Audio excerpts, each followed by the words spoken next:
Now. On 105.9 FM and streaming worldwide on the WMAL app. O'Connor and Company. It is 7:06 here on O'Connor and Company this Tuesday morning, 28th day of November. Boy, it's just flying by, isn't it? It's Larry O'Connor alongside Patrice Onwuka. And Patrice, we've got company.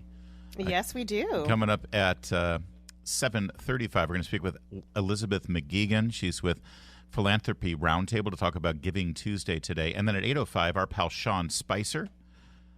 Talk about the news and politics of the day going into the holiday season. But right now, we're joined by a politician in the Emerald Isle. It's our second favorite country, Ireland is. We have a lot of connections. We do. Co-host is there right now. Our lovely friend Julie Gunlock is there, leaving her mark on Ireland. I was just there I've been there twice this summer, and so it was devastating to see Dublin erupt in violence this week, and to see the politicians. Their answer seems to be to silence people's right to petition and complain about their government services and cut back on all that free speech. Gavin Pepper joins us now. He's a politician in Ireland. And, yeah, the problem there in Ireland is y'all are getting too mouthy, I guess, and you don't let your betters in the government take care of things for you, Gavin. How are you doing, Larry and Patrice? Good morning, and thanks for having me on. I'm only going to explain to you exactly what's going on. Most of your listeners wouldn't know my neighbourhood. It's not on the bus tour of Ireland like the lakes of Killarney or the cliffs of Moher. It's a working class neighbourhood. I'm from Finglas, where the people stick together for generations. I'm a working class man, and I've been twisted into politics because not one single party in our country will stand up to the EU or the UN, who are forcing the very third world cheap labour into my neighbourhood. Last week, a Muslim immigrant who had been arrested for knife crime 6 months ago, who was arrested in order to be deported 20 years ago, attacked the children and teachers of a preschool, slashing their throats. Immediately thereafter, in order to keep the entire nation from exploding in anger, the government and the government-run media, because they won't let us speak out, the state-owned Irish radio and TV network began to craft a narrative that champions the good immigrants who had a minor role in stopping the attack and ignored the Irishman who was the attacker and got the knife from his hand. This is the reason behind the hate speech law that you asked me on the show. Yeah. In every little town and village in the working class neighbourhoods of Ireland, fake refugees are being dumped onto the locals who are expected to house them, feed them and hire them. The ruling class of Ireland just wants more compliant type of worker and voter. Scope of the problem. In just 20 years, the population of our country has increased from 4 million to 5.3 million. That's a 30% increase, Larry, in less than a single generation. Most of that is due to migration. To compare it, if the United States welcomed 100 million to its shores, that would have been the equivalent of adding 2.5 Californias or almost 3 Texases in only 2 decades. Yeah, it's... The world media is echoing the Irish media, saying that the far right are to blame, which is a total joke. These people are breaking points, struggling with the high cost of living, and being asked to subsidise the welfare of third world welfare chiefs who are also committing heinous crimes. Recently, 2 gay men from Sligo were lured to their deaths by an Iraqi migrant who took off their heads. Yesterday, an Egyptian migrant stabbed a Somalian migrant in Wexford. 60 vexed who were brought terrorism charges. Of course, people are angry. There is a shortage of housing and good jobs, and these migrants take up housing and undercut the Irishman and women for jobs. We are a largely rural community with a tiny police force, and every type of organised criminal has invaded alongside and within these migrant groups. In my neighbourhood, we have been peacefully protesting the crime and misbehaviour for over these refugee camps. Now, Gavin, I want to jump in here, Gavin. Yeah, I think you're making a really strong case for why, number one, these policies that don't respect this natural citizens, that don't respect even the legal immigrants, and just are taking in too many outsiders who have ideologies that run counter to just your natural values is destructive. Now, talk to me about the way the media is covering this and the narrative that's being woven, because here in the United States, what we're getting is that it's an angry mob of like isolationists and racists who don't want asylum seekers to be in your to be in your neighborhoods, and that's what this is about. But you're saying it's different, right? And to be clear, Mr. Weber, they keep saying far-right racist, Yes, racist, far-right and they racist. call you anti-immigrant. I haven't heard you say anything anti-immigrant. You're anti-immigration policies that have destroyed your city. Well, the truth is, guys, that we're the most welcoming nation in the world. We welcome refugees and people from all over the country, or all over the world. Because people walking from different countries in Ireland for years. This has nothing to do with racism at all. The government, like, I'm serious, guys. It's like living in China at the moment. They're trying to pass these hate speech laws, and they don't want people like me to speak out. I'm just a taxi driver. I'm just a working class dad with kids, with 3 daughters. My job is to protect my daughters. I mean, to break it down for you, right? You are in America and you have immigrants coming into America. You have the same bit of problem. So let's just say it this way. We have homeless, 13,000 Irish homeless families living in emergency accommodation, 4,000 kids, right? We have Irish people sleeping in tents, while illegal male migrants from other countries are getting housed in hotels with breakfast, lunch, dinner, gas, ESB, free accommodation, and they can work. And if you put that into comparison to America, Mexicans or whatever from other countries are coming into America, how do you feel that homeless American vet who is far from his country is on the street and you give him the odd book here or you give him a cup of coffee and he's on the street and the government are housing migrants? So that's not fair. How does that sound fair to anyone? It's nothing to do with racism. Unfortunately, frankly, it's happening. What you just laid out is happening in New York City. It's happening in Chicago. It's happening in a lot of cities where illegal migrants are being catered to by local governments because of the policies. Yeah. So I think across the pond, we see what you're seeing. And tax-paying citizens are being ignored and told to shut up. And we see how the media spins this story.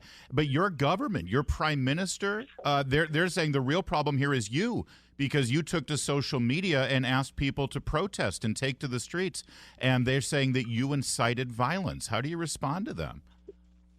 It's nonsense. We're peaceful protesters. This all started in East Wall, when the people first came out, when the migrants were pushed into the communities. We've had over 200 peaceful protests constantly across the city. It's nonsense. The Irish government don't want you to speak out. They really don't. I don't condone any violence. That's not what we're about. We're just genuine people that want to keep our community safe.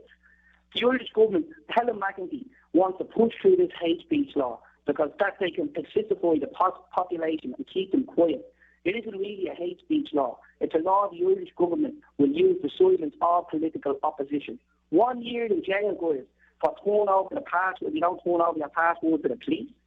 Political memes. So if you make a funny meme on your phone, you reduce the issue. If you would, that'd be criminally punished. Yeah. Listen, you've got the richest man in the world on your side on that one. Even Elon Musk drew attention to it. Well, Gavin Pepper, stay in touch with us, please. We do love your country. We love the city of Dublin, and listen, I'm the result of Irish immigration here in America, and it's true that Ireland is the most welcoming country on the planet. Next to America, if I may. But there also needs to be some regulations. There needs to be some sanity. And it's amazing how this overwhelming percentage of so-called asylum seekers finding their way to your country, Ireland, are all young men of working age who are just flooding the population right now. And as you say it, working class Irishmen are being left in the dust.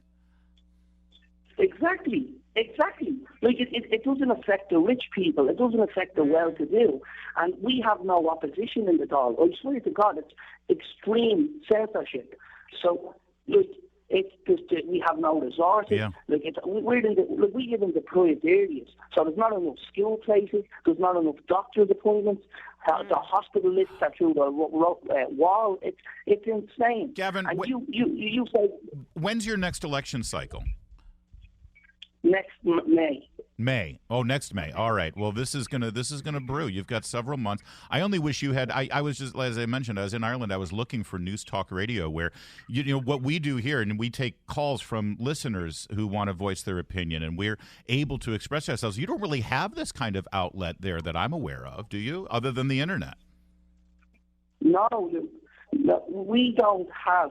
We only have a mainstream media. You have Fox News and CNN. Ireland just has this one-way narrative. If you don't agree with them, they'll call you far right.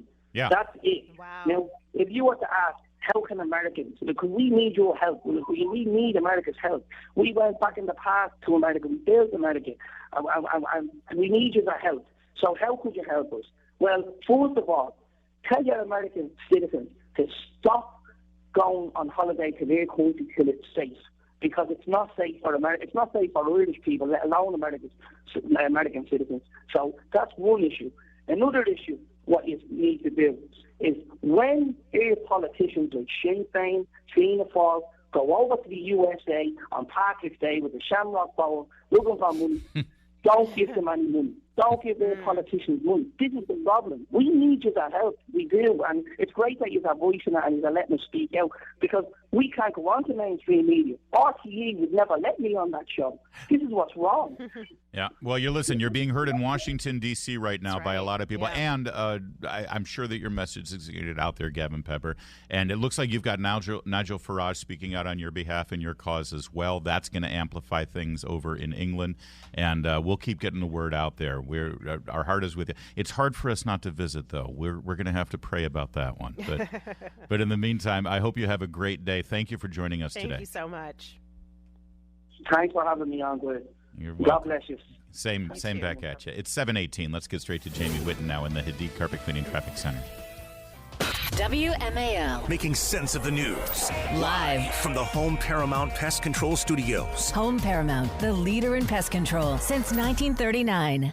Later this morning on The Chris Plante Show, only a Democrat could reconcile calling yourself a liberal and chanting from the river to the sea. 9 a.m. on WMAL. Patrice, our friends at the Daily Wire have come out with a brand new trailer for their first full-length comedy. They've been dabbling in movies. So far, they're movies that, because a lot of the people who work over there all come from L.A., from Hollywood, from the entertainment business. These are my old friends who have found their way to Nashville now. Jeremy Boring, their CEO, he comes from the world of cinema. He's written many screenplays. Andrew Klavan, of course, is an award-winning author and screenwriter.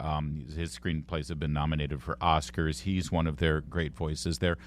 Michael Knowles actually was an actor before he became a political commentator. There's a lot of talent over there.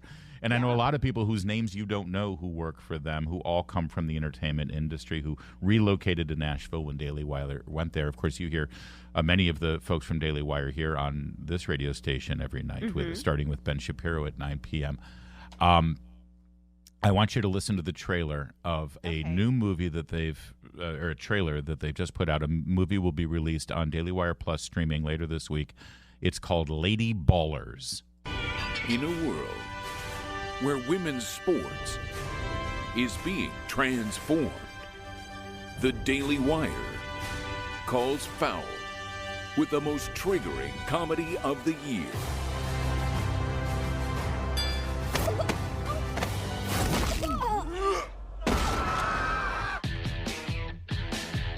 Guys, this is serious.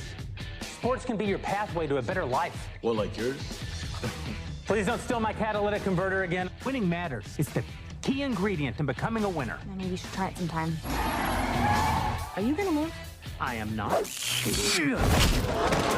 Basically, that's Jeremy Boring, by the way, playing the lead role, and he gets together with a bunch of other old college athlete friends who were always mediocre athletes and decided, listen, this is a new world. If we just show up and identify ourselves as gender fluid, which means we're women when we compete in sports, but we're men the rest of the time, like when we're dating or getting romantic with a woman, we can do whatever we want, and that's exactly what they do. And it's a perfect parody to illustrate the exact problem with men invading women's sports, and well, it's going to ruffle a lot of feathers, let's say, and rightly so. I mean, this is hilarious. Just the imagery here. You got all these guys and wearing pink wigs, full beards. By the way, it is, but frankly, it's indicative of what we thought as comedy back in the 70s and 80s, like funny plot lines, are now sad storylines for a lot of the athletes that at Independent Women's Forum we feature. We give them these female athletes voices because what's happening in these shows and in this show is what's happening in real life, which is young women are getting hurt, injured, and losing opportunity and just fair play to this trans agenda. Right. Now, I will raise this one concern because it looks hilarious. There's cameos from Ben Shapiro has a cameo, Andrew Klavan has a cameo, Matt Walsh has a cameo. It looks funny. It looks like the kind of thing that would have been a National Lampoon movie several years ago or a Saturday Night Live sketch, but they've lost touch with what's really funny anymore because they're so politically correct. And let's be clear, this is definitely a politically incorrect movie. I will raise one issue, and Meredith and I were talking about it last night. There are a lot of scenes where women get hurt. Now, it's over-the-top slapstick comedy. Yeah. But women get hurt. They get injured because they're facing off on the basketball court or wrestling or what have you with a man. Yeah. And women get hurt in these circumstances, right? Yeah. I mean, that's the reality of the situation. And it is strangely uncomfortable, as you can imagine, laughing at a woman being injured at the hands of a man. And it's weird to laugh at that.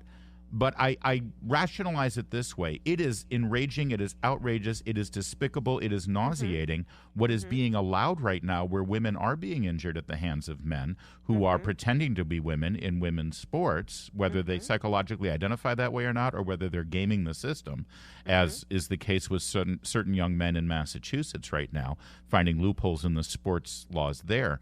But either way, it is so hard to watch, but we have to laugh at it and look at the absurdity of it so that we can actually get motivated to do something about it. Because as soon as you're done laughing at it, you realize how awful this is for women. And that's the point they're making through satire.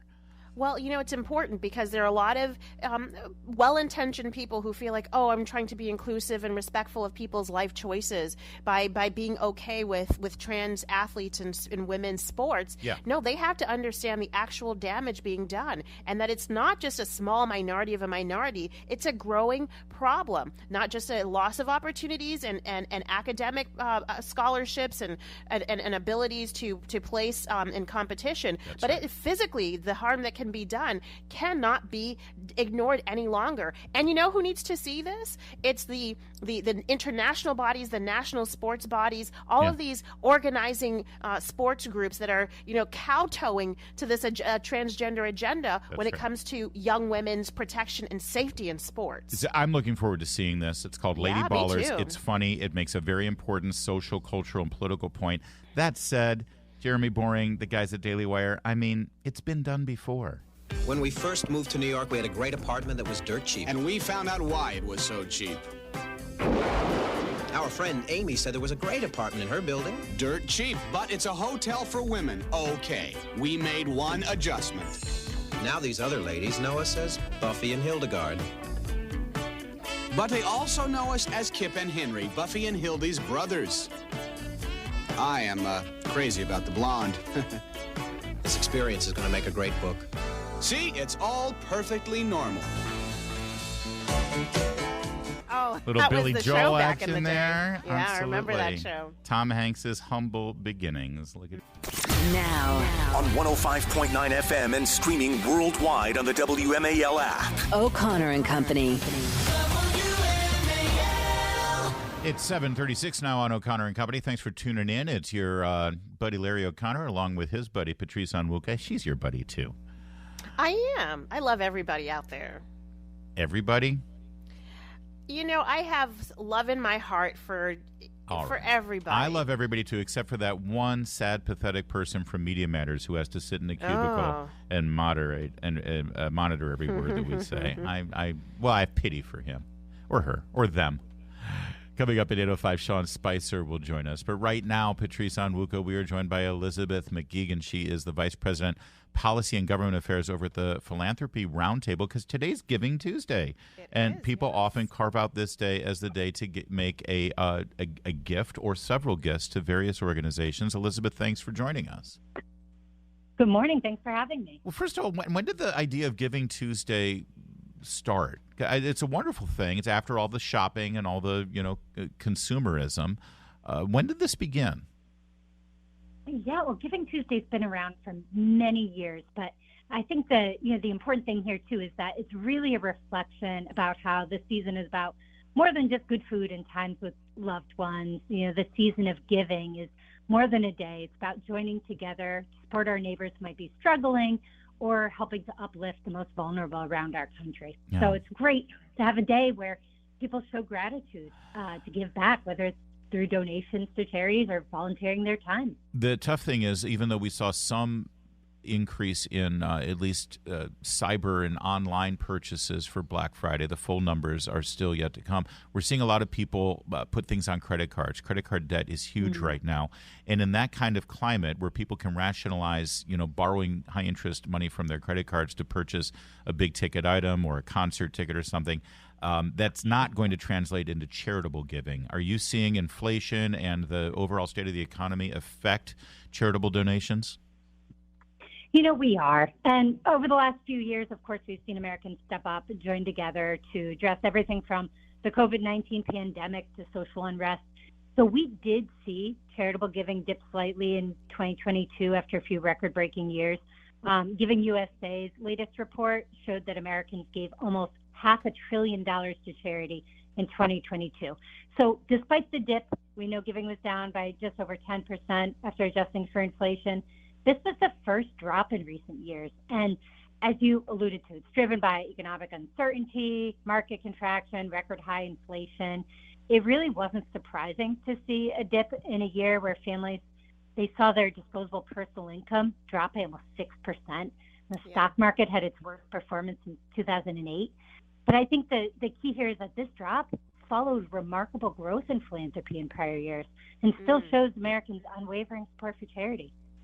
Well, Elizabeth, I think what's also interesting is how Americans are giving. They're not just giving directly to organizations, but they're figuring out new ways of really using different charitable giving vehicles to be able to, give to the causes they want right now, but also in the future. Can you talk to us about what some of those giving vehicles are and maybe even how Congress or anyone may be trying to meddle with them?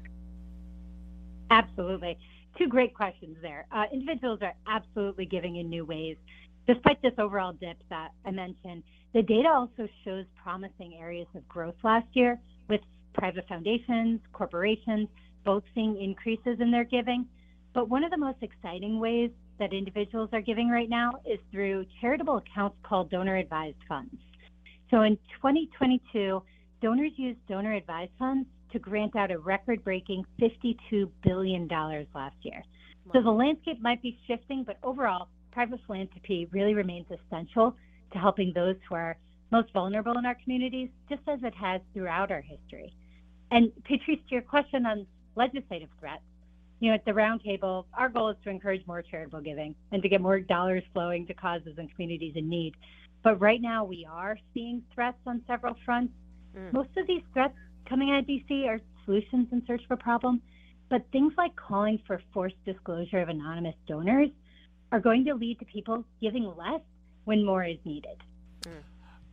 So what's the best advice for people? Because there was a time when, I've always thought that the best thing to do is to give locally, give to your church. You can actually see and participate in how that money is used. And the larger sort of unifund giant charitable organizations, there's got so much overhead.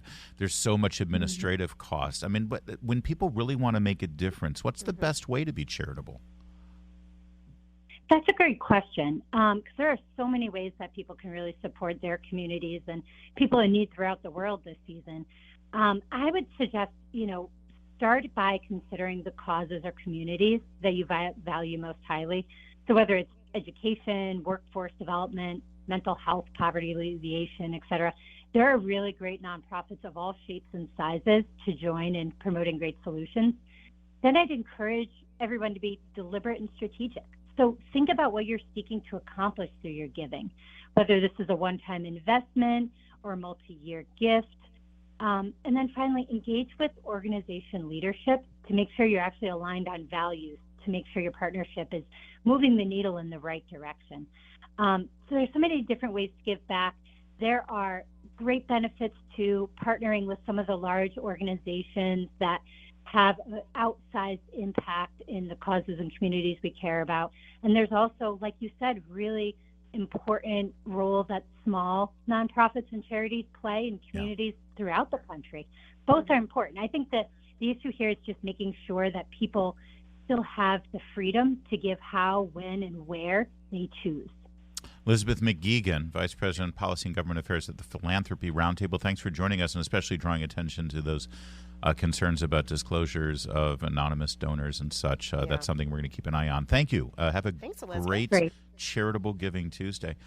And thank you. I would be remiss if I didn't point out that this Thursday and Friday we will be doing our annual Fisher House Radiothon to raise money for that great organization. You talk about low administrative costs. Boy, I found this story really rich. This is a Michigan Democrat. He appeared on Meet the Press yesterday. And listen to what he has to say about Biden voters versus Trump voters. Unique set of challenges. It's a presidential year. But I think it's really important to not misread some of the polling. The polling measures not only the current horse race, I should say, but also measures the enthusiasm in the moment. And one thing I've seen is that this is going to be a race, more than likely, between Donald Trump and President Biden. President Biden's supporters are more thoughtful, maybe more circumspect. President Trump's supporters treat this like a religion, like he's a religious figure. There's no dissuading them of his perfection. And so their enthusiasm at this early stage is always going to show up as being more pronounced than those of us who kind of sit back and weigh the equities before casting a ballot. Weigh the equities. There you go. So those Trump supporters are rabid religious cult members, where Praying Biden at voters, the altar of Trump. Yes, but Biden voters are what now? President Biden's supporters are more thoughtful. Yes. Maybe more circumspect. More thoughtful, more circumspect. He's really gunning hard for some administration job. But again, elitist opinions, and they're gonna figure out just how wrong they are, because a lot of those Biden supporters are now Trump supporters. So they're circumspect and they're weighing all the equities involved, and they figured out that the balance weighs heavily against Biden. It is based on just their circumstances. It is remarkable to me, though, to see how elected officials and politicians who are trying to persuade people to vote their way instinctively insult and demean and talk down to the people that they're trying to convince. And he's from Michigan, where it's almost like he's taking the posture of, I can say whatever I want. We're still going to win the election in this state because, we count the ballots. It's 7:53.